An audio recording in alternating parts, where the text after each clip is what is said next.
Hello everyone. So এই পর্যায়ে হচ্ছে যে আমরা ক্র্যামারের নিয়মে হচ্ছে যে সমীকরণের সমাধান করব। হচ্ছে যে তোমার আমরা ইতিপূর্বে হচ্ছে যে ম্যাট্রিক্সের বিভিন্ন ম্যাট্রিক্স এবং নির্ণায়কের বিভিন্ন ম্যাথগুলো আমরা করছি। সো এটা হচ্ছে ম্যাট্রিক্স এবং নির্ণায়ক অধ্যায়ের হচ্ছে লাস্ট টাইম। সো দেখো ক্র্যামারের নিয়মে সমীকরণ সমাধান আমরা কিভাবে করব। তো এই ক্ষেত্রে হচ্ছে আমাদেরকে প্রথমে হচ্ছে যে চারটা ম্যাট্রিক্স মোটামুটি হচ্ছে চারটা ম্যাট্রিক্স আমাদের চারটা নির্ণায়কের মান বের করতে হবে। দেখো চারটা নির্ণায়ক আমরা কি বের করব। প্রথম হচ্ছে আমরা একটা ম্যাট্রিক্স একটা নির্ণায়ক বের করব ডি।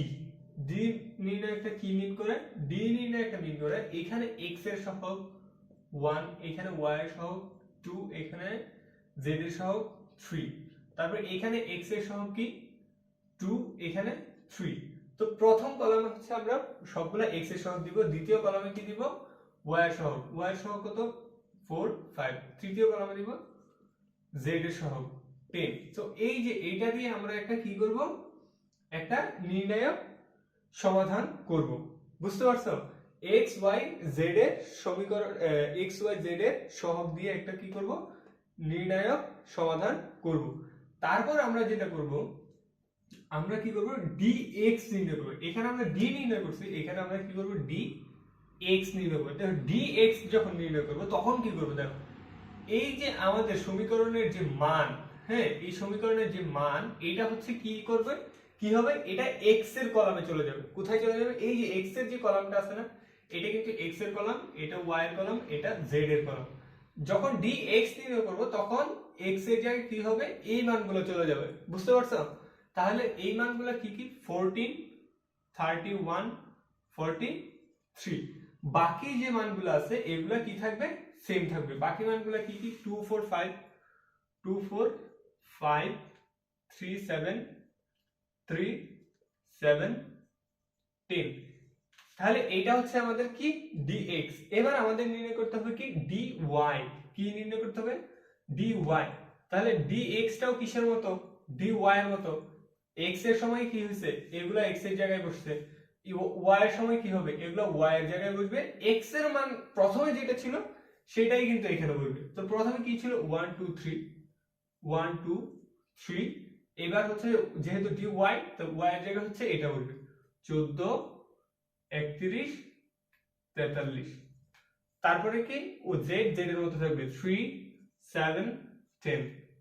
ওকে, সো এবার হচ্ছে আমাদের dy নির্ণয় করা হয়ে গেছে। এবার যেহেতু আরেকটা চলে গেছে সেটা হচ্ছে z, এবার z টা নির্ণয় করব dz। তাহলে dz যদি আমরা নির্ণয় করি তাহলে dz এর সময় কি হবে বলতো, x এবং y প্রথম নির্ণায়কের যেটা ছিল, যে কম্পোনেন্টস গুলো ছিল x এবং y এর, সেগুলোই থাকবে 1 2 3, তারপর হচ্ছে 2 4 5 2 4 5। এবার z এর যে কলামটা ছিল সেই কলামে এই তিনটা বসবে, কত 14 31 43। এইবার এই প্রত্যেকটা নির্ণায়কের কি করব, আমরা মান বের করব। প্রত্যেকটা নির্ণায়কের কি বের করব, মান বের করব। তো প্রত্যেকটা নির্ণায়কের মান তুমি ক্যালকুলেটরও বের করতে পারো, আর হচ্ছে যে অথবা তোমার যেভাবে ইচ্ছা তুমি সেভাবে বের করতে পারো। তাহলে আমরা এই নির্ণায়কটার মান কি পাই, এই নির্ণায়কটার মান পাই হচ্ছে যে 1। এই নির্ণায়কটার মান কি 1। এই নির্ণায়কের মান হচ্ছে যে 1। নির্ণায়ক কিভাবে নির্ণয় করতে হয় সেটা কিন্তু আমি প্রিভিয়াস ক্লাসে দেখাইছি। সো তোমরা যারা পারো না প্রিভিয়াস ক্লাস থেকে দেখে আসতে পারো। আর এইটার মান কত, এই dy এর মান হচ্ছে 2 আর dz এর মান হচ্ছে যে 3। এইবার আমি x কিভাবে নির্ণয় করব, দেখো আমরা তো মেইনলি কি ক্র্যামার নিয়মের মাধ্যমে হচ্ছে যে সমীকরণের সমাধান করতেছি, মানে x y এবং z এর মান বের করতেছি। তাহলে x এর মান কিভাবে নির্ণয় করব, দেখো x কি বলতো, x হচ্ছে যে dx by d। বুঝতে পারছো? y হচ্ছে যে dy by d।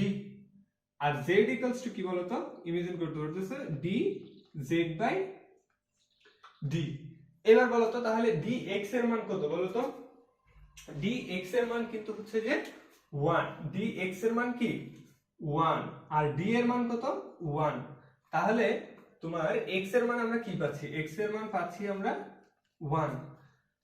তাহলে dz এর মান কত, dz এর মান হচ্ছে যে 3, d এর মান 1, তাহলে dz এর মান হচ্ছে পাচ্ছি 3, z এর মান হচ্ছে পাচ্ছি 3। আর ওয়াই এর ক্ষেত্রে হচ্ছে কি ডি ওয়াই বাই ডি। তাহলে ডি ওয়াই এর মান কত 2 আর ডি এর মান হচ্ছে যে 1। তাহলে আমরা পাচ্ছি কি বলতো 2। তাহলে এইটাই হচ্ছে যে এই যে এক্স ওয়াই জেড এর মান। ক্রেমারের নিয়মে সমীকরণ সমাধানের নিয়ম হচ্ছে যে এইটাই। প্রথমে আমরা কি করব, তিনটা চারটা কি করব, যতগুলো চলক থাকে ততগুলো চলকের জন্য নির্ণায়ক নির্ণয় করব, আবার সেইগুলো সহগ নিয়ে হচ্ছে যে একটা নির্ণয় গঠিত হবে সেটার নির্ণায়ক নির্ণয় করব। দেন হচ্ছে যে আমরা এইভাবে ডিভাইড করে দিব, ডিভাইড করে দিলে আমরা এক্স ওয়াই জেড এর মান পেয়ে যাবো। আশা করি বুঝতে পারছো।